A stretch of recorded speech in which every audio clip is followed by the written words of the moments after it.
PDP leadership says Saturday's party convention not postponed.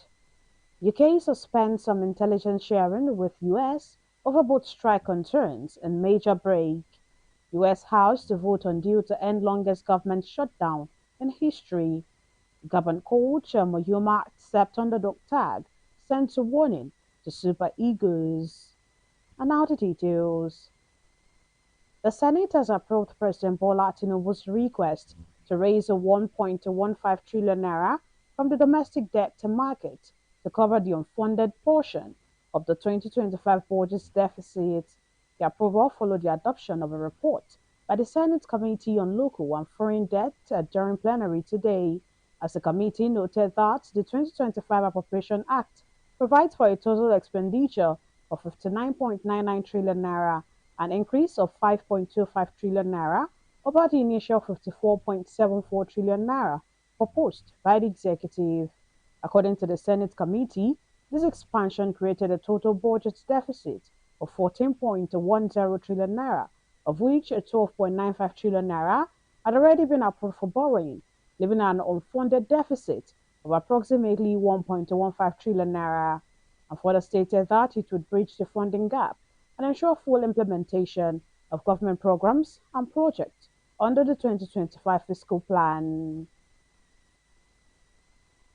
Childbirth is a significant and personal experience in a woman's life, with two modern methods of delivery, natural birth and cesarean section. While both methods can result in a healthy baby and mother, many women express a preference for natural birth when it is medically safe to do so.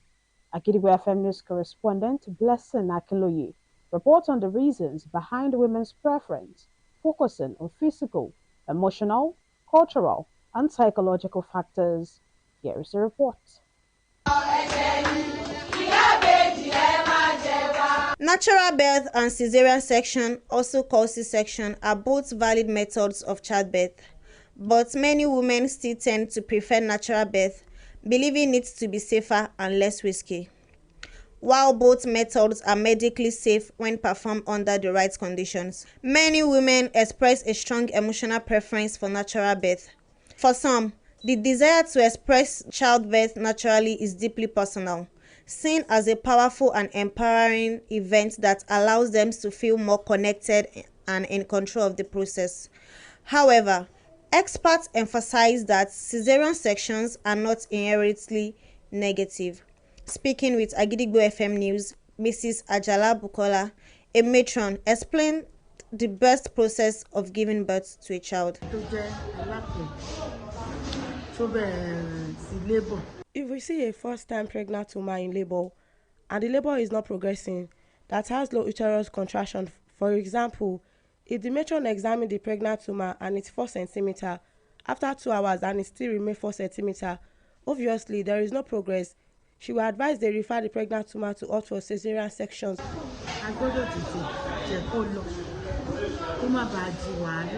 In situations where both options are possible, some women still choose natural birth for personal or cultural reasons. In another interview, Mrs. Adura Oluwafikayomi noted that giving birth naturally is a matter of personal choice. These things are by choice. They're just by choice.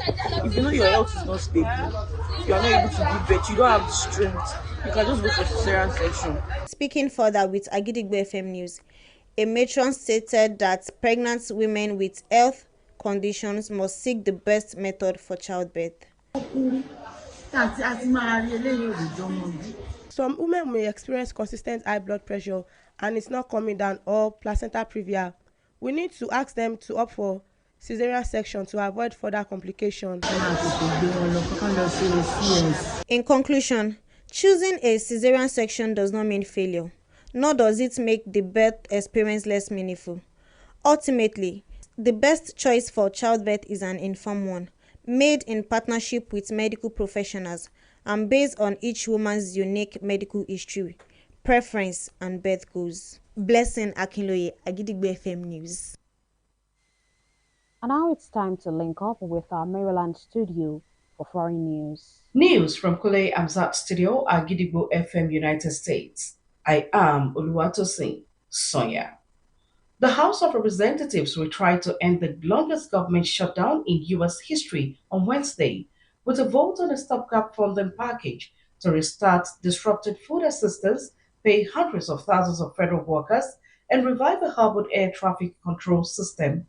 Republicans currently hold a narrow 219 to 213 majority in the House, but President Donald Trump's support for the bill is expected to keep his party together in the face of vehement opposition from House Democrats who are angry that the long standoff launched by their Senate colleagues failed to secure a deal to extend federal health insurance subsidies.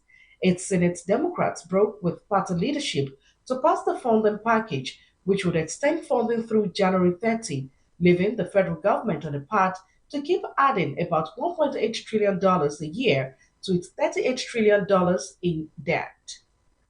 Detainees at the largest U.S. migrant detention camp endure foul tasting drinking water, rotten food, and inadequate health care. Also, it is not a safe nor professionally managed facility, according to a U.S. Congresswoman who called the tent facility in El Paso, Texas, inhumane. U.S. Representatives Veronica Escobar, a Texas Democrat, made the allegations in a letter to Department of Homeland Security Secretary Kristi Noem based on complaints from migrants at the new $1.2 billion facility called Camp East Montana. The Department of Homeland Security gave a statement issued in September that denied the center violated federal standards for immigrant detention, such as restricting access to legal representation or was inhumane. The center has become a target of criticism by Democratic legislator and immigrant advocate opposed to President Donald Trump's immigration crackdown. And that ends the news from Kulayamzat Studio, Agidigbo FM, United States. I am Uluwatosin Soya. You're welcome back. And now it's time to link up with our United Kingdom studio for foreign news. News from Kulayamzat Studio, Agidigbo FM, United Kingdom. I am Olushola Damilola. Airbus has been accused of hating Britain after complaint that British flags are intimidating blacks and Asian NHS staff, although Shadow Home Secretary Chris Philip insisted there is nothing racist about flying the flag, adding that the flag represents British and anyone who attacks is clearly unpatriotic. NHS executives have warned that the presence of the St. George and Union symbols are creating no-go zones to staff who visit people's homes to administer care or treatment. However, Department of Health and Social Care spokesperson said there is no place for intimidation, racism, or abuse in the United Kingdom, saying instances of threats and aggression towards any staff or their families should be reported to the police. The United Kingdom is no longer sharing intelligence with US about suspected drug trafficking vessels in Caribbean because it does not want to be complicit in US military strikes, and UK government believes the attacks are illegal, although United Nations last month stated that the strike violated international law. However, the British Embassy in Washington and the White House did not respond to the request for any comments. And that ends the news from William's studio at Gizigbo FM, United Kingdom. I am Olushola Damilola. You're welcome back. The People's Democratic Party (PDP) has reaffirmed that its national convention, scheduled for November 15 to 16, 2025, in Ibadan, Oyo State, will proceed as planned, despite a recent court ruling. In a statement issued today, the PDP National Publicity Secretary and the Secretary of the 2025 National Convention Organizing Publicity Subcommittee, Odepo Olugwagba, dismissed report of a postponement as false, misleading, and the handiwork of political detractors.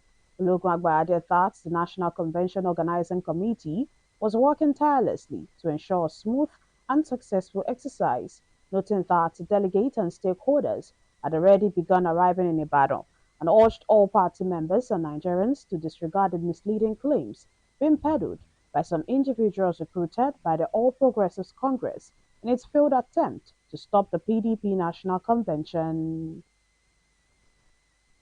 And now in the exciting world of sports. Gabon's head coach Thierry Monhuma has admitted that the Panthers are the underdogs in the crucial 2026 FIFA World Cup Africa playoff, the semi-final against Nigeria's Super Eagles, slated for the Mole Hassan Stadium in Rabat, Morocco on Thursday, November 13th. The Gabon's coach made this known during a recent interview with a journalist ahead of the highly anticipated game between Nigeria and Gabon, and they will compete for a place in the final for the World Cup playoff in the 22,000 capacity stadium. The winner of the semi-final will face the winner of the other encounter between Cameroon and the Democratic Republic of Congo in the final. Gabon have not beaten the three-time African champions since a 2-1 victory in a World Cup qualifier in June 1989. However, speaking ahead of the match, Muyuma noted that even though the Super Eagles are the favourites, they will be under pressure and went on to highlight Nigeria's attacking strength, but added that its players would not fear them.